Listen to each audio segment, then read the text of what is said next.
Shalom saudaraku yang dikasih Tuhan. Bagaimana kabarnya? Pasti baik-baik saja kan? Kali ini saya ingin membahas satu tema, yaitu 3 rekayasa manusia terhadap karya keselamatan yang dikerjakan Tuhan Yesus di kayu salib. Saksikan sampai selesai supaya tidak gagal paham.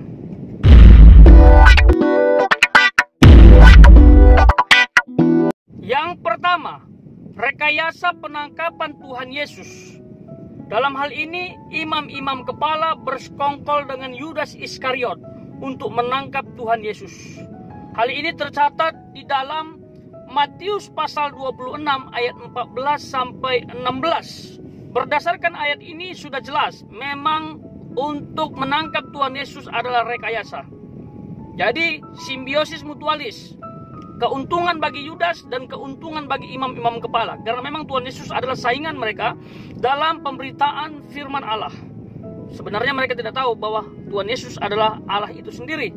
Nah, selanjutnya tercatat di dalam Matius pasal yang 26 ayat yang ke-55. Di situ sangat jelas dikatakan demikian. Pada saat itu, Yesus berkata kepada orang banyak, "Sangkamu aku ini penyamun, maka kamu datang lengkap dengan pedang dan pentung untuk menangkap aku. Padahal tiap-tiap hari aku duduk mengajar di bait Allah, dan kamu tidak menangkap aku." Bayangkan, sangat kasihan sekali. Tuhan Yesus ditangkap pada saat ia selesai berdoa di Taman Getsemani.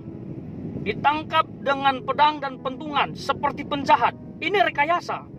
Supaya seolah-olah Tuhan Yesus adalah pelaku kejahatan kriminal yang perlu ditangkap dengan alat-alat yang menurut saya tidak pantas untuk dibawa. Karena Tuhan Yesus adalah orang suci. Makanya Tuhan bilang, "Aku bukan penjahat. Apakah aku penjahat sehingga engkau membawa alat-alat untuk menangkap aku seperti pedang dan pentungan?" Nah, ini rekayasa yang dilakukan oleh imam-imam dan orang-orangnya. Nah, kenapa imam-imam menangkap Tuhan Yesus pada saat ada di Taman Getsemani? Karena kalau ditangkap pada saat orang banyak berkerumun untuk menyaksikan karya Tuhan Yesus, mereka berisiko. Bisa saja masa yang akan datang, karena penggemar pengikut Tuhan Yesus pada saat itu sudah banyak sekali. Sehingga momen yang tepat mereka menangkap Tuhan Yesus pada saat Tuhan Yesus ada di tempat sunyi, yaitu di Taman Getsemani. Yang kedua, rekayasa dalam penyaliban Tuhan Yesus. Dimulai dari upaya untuk mengumpulkan kesaksian palsu yang dilakukan oleh imam-imam kepala.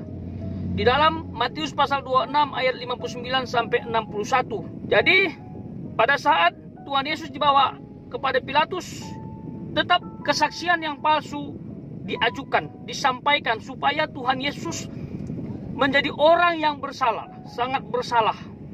Lalu selanjutnya imam-imam kepala menghasut orang-orang banyak untuk Tuhan Yesus dihukum mati.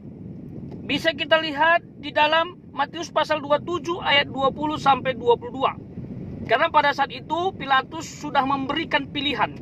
Karena dia pikir ini tidak bersalah. Barangkali dengan cara seperti ini mereka akhirnya takut dan membebaskan Tuhan Yesus. Karena pilihan yang diberikan adalah membebaskan Yesus Barabas, seorang penjahat, atau Tuhan Yesus, seorang guru besar yang sebenarnya tidak punya kesalahan. Seperti itu. Tetapi melalui hasutan itu, akhirnya orang banyak ikut-ikutan supaya Tuhan Yesus dihukum mati. Lalu keluar ungkapan dari imam-imam kepala yang menurut saya adalah provokator yang luar biasa, dengan ungkapan salibkan dia. Dan Tuhan Yesus akhirnya disalibkan atas permintaan orang banyak. Yang ketiga, rekayasa dalam kebangkitan Tuhan Yesus. Nah, sebelum kita bahas lebih dalam, hal yang perlu kita ingat dan yakini adalah Tuhan Yesus benar-benar telah bangkit. Dia bangkit dari kematian, menang dari kematian. Karena kalau Tuhan Yesus tidak bangkit, sia-sialah iman kita. Dan fakta mencatat dia betul-betul bangkit. Ada saksi. Misalnya, pada saat dia sudah dikubur, lalu kuburannya dijaga. Tercatat dalam Matius pasal 27 ayat 62 sampai 66, ada peristiwa yang luar biasa terjadi, yaitu malaikat datang untuk membuka pintu kuburan.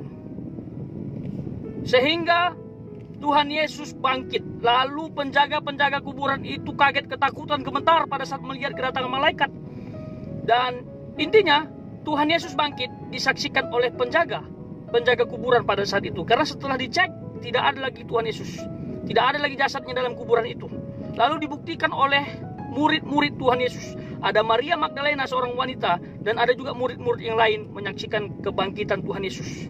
Nah, itu pasti Tuhan Yesus bangkit, dan itu tanda kemenangan. Nah, rekayasa dalam kebangkitan Tuhan Yesus ini apa? Kita tahu waktu penjaga-penjaga itu menyaksikan kejadian Tuhan Yesus bangkit, kuburan dibuka oleh malaikat, mereka pergi menghadap imam-imam kepala.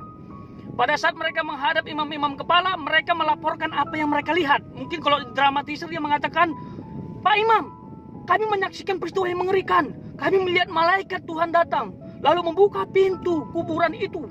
Dan kami menyaksikan bahwa mayatnya sudah tidak ada lagi, bahwa tubuh Tuhan Yesus sudah tidak ada lagi.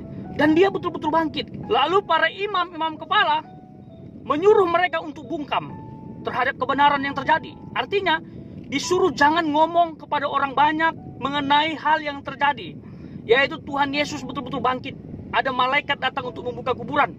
Lalu penjaga-penjaga itu dikasih uang untuk menceritakan kesaksian palsu, yaitu apabila nanti ada orang bertanya, dan kalau kamu mau ngomong kepada orang banyak, sampaikan hal ini, yaitu katakan bahwa mayat Tuhan Yesus itu dicuri murid-muridnya. Jadi kesimpulannya, karya keselamatan yang dikerjakan Tuhan Yesus direkayasa oleh manusia, supaya seolah-olah Tuhan Yesus adalah penjahat yang layak untuk dihukum mati dengan cara disalib. Karena hukuman salib pada saat itu adalah tanda penghinaan dan kutukan bagi orang yang tidak diterima oleh masyarakat. Seperti itu. Tapi tahukah saudara bahwa setiap peristiwa yang terjadi adalah merupakan penggenapan firman Allah, yang dimana memang Tuhan Yesus telah dicatat harus mati disalib untuk mengorbankan dirinya menjadi karya keselamatan untuk banyak orang. Jadi Tuhan Yesus memang harus disalib dan dia harus bangkit. Penerapannya adalah, walaupun rekayasa itu adalah penggenapan terhadap kitab suci yang sudah dinubuatkan, kita tidak boleh menjadi orang yang merekayasa kebaikan menjadi kejahatan. Tidak boleh. Firman Tuhan bilang Tuhan Yesus memang harus disalib, tetapi celakalah orang oleh karenanya Tuhan Yesus disalib. Jadi jangan kita menjadi orang yang selalu merekayasa kejahatan. Ada orang baik lalu difitnah supaya dia seolah-olah orang jahat. Orangnya tulus baik tapi difitnah, jadi seolah-olah menjadi orang jahat lalu dapat hukuman. Seperti itu. Kalau itu terjadi, kita sama seperti imam-imam kepala yang selalu melakukan banyak cara supaya menjatuhkan Tuhan Yesus. Seperti itu.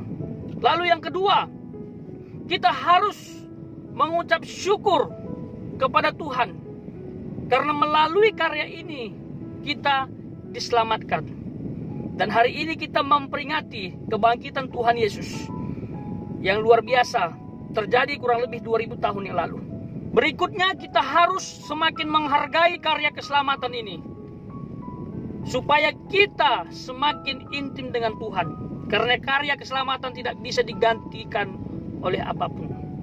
Dan secara luar biasanya, walaupun Tuhan Yesus difitnah, walaupun berita kebangkitan ini dipelintir seolah-olah tidak terjadi, sampai sekarang kebenaran itu tetap jaya. Dan orang yang percaya kepada Yesus semakin bertambah. Dan iman tidak bisa dikubur oleh apapun. Walaupun jasad kita meninggalkan dunia ini, tetapi iman kita tetap harus kepada Yesus Kristus. Kita harus percaya bahwa dia adalah Allah yang sesungguhnya, yang telah mati dan bangkit untuk orang berdosa. Dan yang percaya kepadanya tidak binasa. Come on, saudaraku, bagi kalian yang belum mempercayai Yesus, buka hati. Dia adalah juru selamat. Dia menjadi manusia bukan tanpa tujuan.